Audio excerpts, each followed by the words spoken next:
कैसे हैं आप सभी। आई होप आप सब अच्छे होंगे। Welcome to Devakshi teaching classes. मैं नीतू। आज हम करने जा रहे हैं एनसीईआरटी क्लास 6 चैप्टर 10 व्यापारी राजा और तीर्थयात्री। ये आपके डीएसबी केवीएस एनवीएस और सीटेट एग्ज़ाम के लिए इम्पोर्टेंट क्वेश्चंस होंगे। ठीक है, okay, let's start the class. Question number 1, दक्षिण भारत किस चीज़ के लिए प्रसिद्ध था? आंसर सोना, मसाले, काली मिर्च तथा कीमती पत्थर के लिए प्रसिद्ध था। किस लिए प्रसिद्ध था ये दक्षिण भारत? ये सोना, मसाले और काली मिर्च के लिए और कीमती पत्थर के लिए प्रसिद्ध था। अब हम करेंगे क्वेश्चन नंबर 2। रोमन साम्राज्य में काले सोने के रूप में क्या प्रसिद्ध था? काली मिर्च प्रसिद्ध थी। ठीक है, काले सोना किसे कहा जाता था? काली मिर्च को कहा जाता था रोमन साम्राज्य में। क्वेश्चन नंबर 3, दक्षिण भारत में किस प्रकार के सिक्के मिले हैं और उनसे क्या अंदाजा लगाया जा सकता है?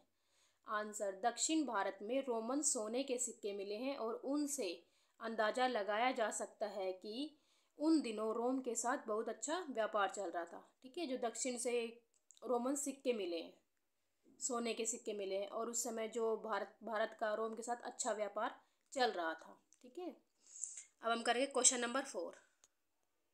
सामान को किस रास्ते रोम तक पहुंचाया जाता था? आंसर, समुद्री जहाज और सड़कों के रास्ते। ठीक है, किसका प्रयोग किया जाता था सामान पहुंचाने के लिए रोम तक? समुद्री जहाज़ों का और सड़कों का। ठीक है, अब हम करते हैं क्वेश्चन नंबर 5। पूर्वी समुद्र तट पर स्थित पुहार पतन पर लाए जाने वाले सामान में क्या क्या सम्मिलित था? आंसर, तेज तर्रार घोड़े, काली मिर्च की गठरियाँ, हिमालय से मिले रतन और सोना, दक्षिण की पहाड़ियाँ चंदन की लकड़ियाँ, दक्षिण की पहाड़ियों की चंदन की लकड़ियाँ, दक्षिण सागर के मोती और पूर्वी सागर के मूंगे। ये सभी चीज़ें कहाँ से लाई जाती थी? पूर्वी तट पर स्थित पुहार पतन से लाए जाते थे। ठीक है, उनके सामान में ये सब सम्मिलित थी। अब हम करते हैं क्वेश्चन नंबर 6। तटीय प्रदेश कहाँ स्थित है और इसमें क्या सम्मिलित है? तटीय प्रदेश उपमहाद्वीप के दक्षिण में स्थित है और इसमें बहुत से पहाड़, पठार और नदी के मैदान सम्मिलित है। ठीक है, तटीय प्रदेश में ये सब चीज़ें क्या है? सम्मिलित हैं। ठीक है, क्या क्या? पहाड़, पठार, नदी के मैदान, ये सम्मिलित है इसमें। हम करेंगे नदियों के मैदानी इलाकों में किस नदी का मैदान सबसे उपजाऊ है? आंसर है कावेरी नदी का मैदान। ठीक है, कावेरी नदी का मैदान क्या है? सबसे उपजाऊ है ये। अब करते हैं क्वेश्चन नंबर 8। संगम कविताओं में किस नाम पर चर्चा होती है? मूवेंदार पर। ठीक है, क्या हो जाएगा इसका आंसर? मूवेंदार। अब करते हैं क्वेश्चन नंबर 9। मूवेंदार का क्या अर्थ है और यह किस शब्द से बना है? मूवेंदार का अर्थ तीन मुखिया कौन से है? चोल, चेर, पांडे। और यह शब्द तमिल शब्द है। ठीक है, कौन सा शब्द है? तमिल शब्द है। अब हम करेंगे क्वेश्चन नंबर 10। दक्षिण भारत में 2300 साल पहले काफी शक्तिशाली माने जाने वाले मुखिया कौन थे? चोल, चेर और पांडे। ठीक है, ये थे बहुत ही शक्तिशाली मुखिया थे। ठीक है, जिन्हें मूवेंदार, ठीक है, मूवेंदार कहा जाता था। ठीक है, अब हम करते हैं क्वेश्चन नंबर 11। चोलों का पतन कौन सा था? आंसर, पुहार या कावेरी पट्टिनम। ठीक है, ये था इनका चोलों का पतन था ये। पांड्यों की राजधानी थी मदुरई। ठीक है, ये किसकी राजधानी थी? पांड्यों की। ठीक है, मदुरई। हम करते हैं क्वेश्चन नंबर 13। पश्चिम भारत में सातवान राजवंश का प्रभाव कब बढ़ने लगा? आंसर है लगभग 200 वर्ष के बाद। ठीक है, 200 वर्ष के बाद क्या हुआ? सातवान राजवंश का प्रभाव बढ़ने लगा। हम करते हैं क्वेश्चन नंबर 15। सातवानों का प्रमुख राजा कौन था? आंसर, गौतमीपुत्र श्री सतकर्णी। ठीक है, ये बहुत ही शक्तिशाली राजा था सातवानों का। ठीक है, अब हम करते हैं क्वेश्चन नंबर 16। सतकर्णी के बारे में हमें किस अभिलेख से पता चलता है? आंसर, गौतमी बलश्री के एक अभिलेख से। ठीक है, गौतमी बलश्री कौन थी? ये सतकर्णी की माता थी। ठीक है, और इसके इन्होंने अभिलेख लिखवाया था अपने पुत्र की मृत्यु के बाद, उससे पता चलता है। हम करते हैं क्वेश्चन नंबर 17। दक्षिणी पथ के स्वामी कौन कहे जाते हैं? सातवान शासक। ठीक है, दक्षिणी पथ स्वामी कौन कहलाता है? सातवान शासक। हम करते हैं क्वेश्चन नंबर 18। दक्षिणी पथ का शाब्दिक अर्थ क्या है? आंसर, दक्षिण की ओर जाने वाला रास्ता। और पूरे दक्षिण के लिए यही नाम प्रचलित था। ठीक है, दक्षिण के लिए कौन सा नाम प्रचलित था? दक्षिण की ओर जाने वाला रास्ता, ये नाम प्रचलित था। ठीक है। क्वेश्चन नंबर 19, सतकर्णी ने अपनी सेनाएं कहाँ कहाँ भेजी? ठीक है, इन्होंने युद्ध के लिए अपनी सेनाएं कहाँ कहाँ भेजी थी? पूर्वी, पश्चिमी तथा दक्षिणी तटों पर अपनी सेनाएं भेजी थी। अब करते हैं क्वेश्चन नंबर 20, रेशम का कपड़ा तैयार करने की क्या प्रक्रिया है? रेशम के कीड़े से कच्चा रेशम निकालकर सूत कताई होती है और फिर उससे कपड़ा बुना जाता है। ठीक है, ये रेशम बनाने की प्रक्रिया है।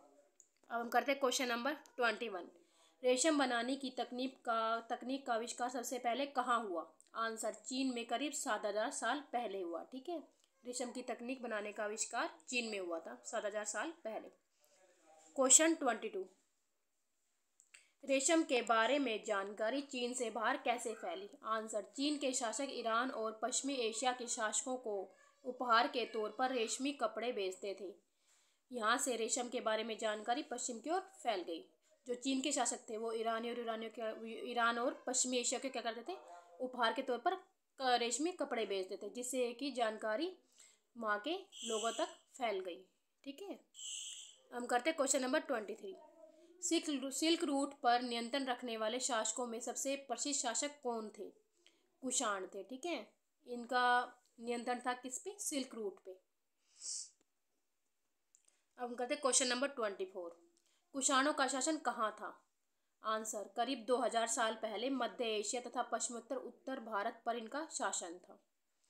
अब हम करते हैं क्वेश्चन नंबर 25, कुषाणों के दो शक्तिशाली केंद्र कौन से हैं? आंसर, पेशावर और मथुरा, और तक्षशिला भी इनके राज्य का हिस्सा था। ठीक है, कौन से थे? पेशावर और मथुरा थे, और तक्षशिला भी इनका ही हिस्सा था एक। क्वेश्चन नंबर 26, कुषाणों के शासनकाल में सिल्क रूट की शाखा कहाँ तक जाती थी? आंसर, सिल्क रूट शाखा मध्य एशिया से होकर सिंधु नदी के मुहाने के पतनों तक जाती थी। यहाँ से जहाजों द्वारा रेशम पश्चिम की ओर रोमन साम्राज्य तक पहुंचाया जाता था।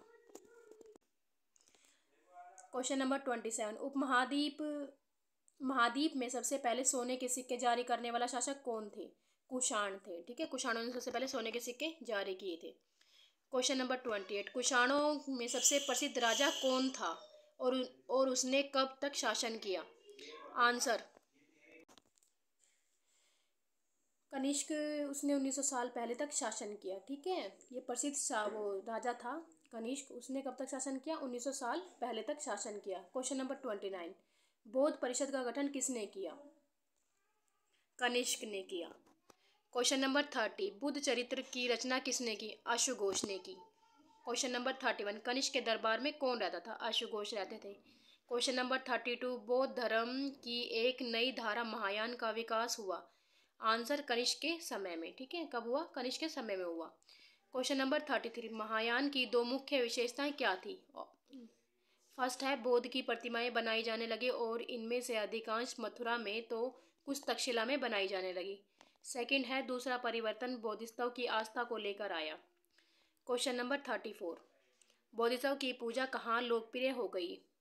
मध्य एशिया, चीन और बाद में कोरिया तथा जापान में भी लोकप्रिय हो गई। ठीक है, अब करेंगे क्वेश्चन नंबर 35, बौद्ध धर्म का प्रसार भारत में कहाँ हुआ? आंसर, पश्चिम और दक्षिण भारत में। यहाँ बौद्ध भिक्षुओं के रहने के लिए पहाड़ों में दर्जनों गुफाएं खोदी गई। क्वेश्चन नंबर 36, बुद्ध की प्रतिमाएं कहाँ से मिली? मथुरा और तक्षशिला से मिली हैं बुद्ध की प्रतिमाएं। क्वेश्चन नंबर 37, बौद्ध धर्म कहाँ कहाँ फैला? आंसर, दक्षिण पूर्व की ओर श्रीलंका, म्यांमार, थाईलैंड तथा इंडोनेशिया सहित दक्षिण पूर्व एशिया के अन्य भागों में भी फैला। ठीक है, बौद्ध धर्म कहाँ फैला? श्रीलंका, म्यांमार, थाईलैंड, इंडोनेशिया सहित दक्षिण पूर्व एशिया के भागों में फैला। थेरावाद नामक बौद्ध धर्म का आरंभिक रूप इन क्षेत्रों में कहीं अधिक प्रचलित है। ठीक है, जो थेरावाद है वो इनमें प्रचलित है। क्वेश्चन नंबर 38, भारत की यात्रा करने वाला चीनी बौद्ध तीर्थयात्री कौन सा था और उसने यात्रा कब की? आंसर, फाशियन ने 1600 साल पहले की। क्वेश्चन नंबर 39, फाशियन के बाद भारत कौन आया? आंसर, श्वेन त्सांग 1400 साल पहले भारत आया। ठीक है, अब क्वेश्चन नंबर 40 करेंगे। इतिसंघ भारत कब आया? स्वेन तेसांग आने के करीब 50 साल बाद। क्वेश्चन नंबर 41, फाशियन ने अपने घर चीन वापस लौटने के लिए अपनी यात्रा कहाँ से शुरू की? बंगाल से शुरू की इसने। क्वेश्चन नंबर 42, स्वेन तेसांग किस भूमार्ग से चीन वापस लौटा?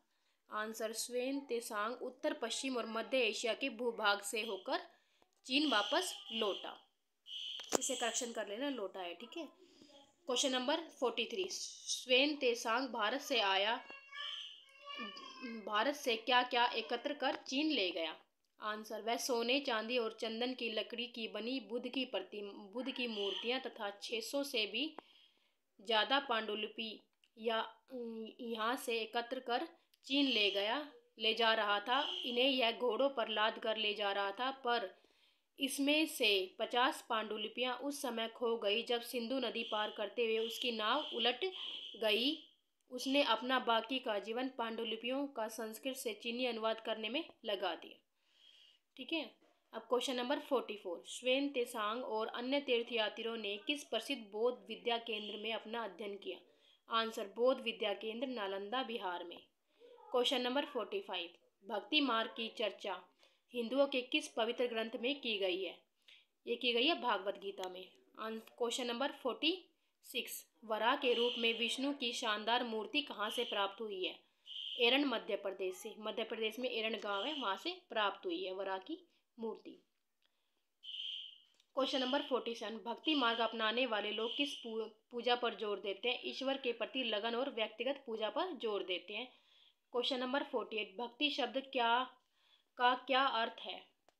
आंसर, भक्ति भज शब्द से बना है जिसका अर्थ विभाजित करना या हिस्सेदारी होता है। यह है कि भक्ति भगवान और भक्त के बीच परस्पर एक अंतरंग संबंध है। क्वेश्चन नंबर 49, 1400 साल पहले तमिल शिव भक्त कौन कहलाए?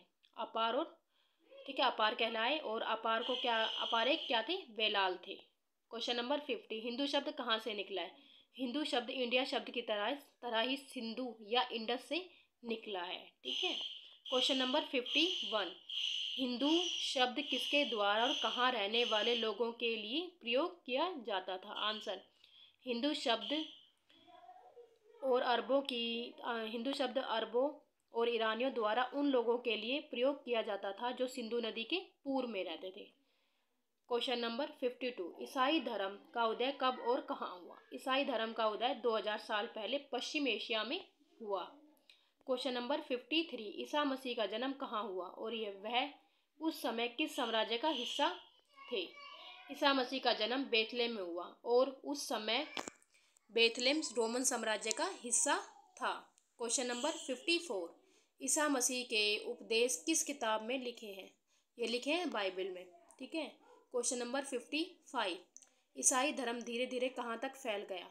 आंसर, यह पश्चिम एशिया, अफ्रीका तथा यूरोप में फैल गया। क्वेश्चन नंबर 56, केरल के ईसाइयों को क्या कहा जाता है और क्यों कहा जाता है? आंसर, सीरियाई ईसाई, क्योंकि वह पश्चिम एशिया से आए थे और वे विश्व में सबसे पुराने ईसाइयों में से हैं, ठीक है, इसलिए उन्हें सीरियाई ईसाई कहा जाता है। आज की इस वीडियो को हम यहीं पे एंड करते हैं, ठीक है। नेक्स्ट वीडियो में कुछ नया लेके आएंगे, क्वेश्चंस वगैरह। मेरे चैनल को लाइक कीजिए, सब्सक्राइब कीजिए, शेयर कीजिए। Thank you so much.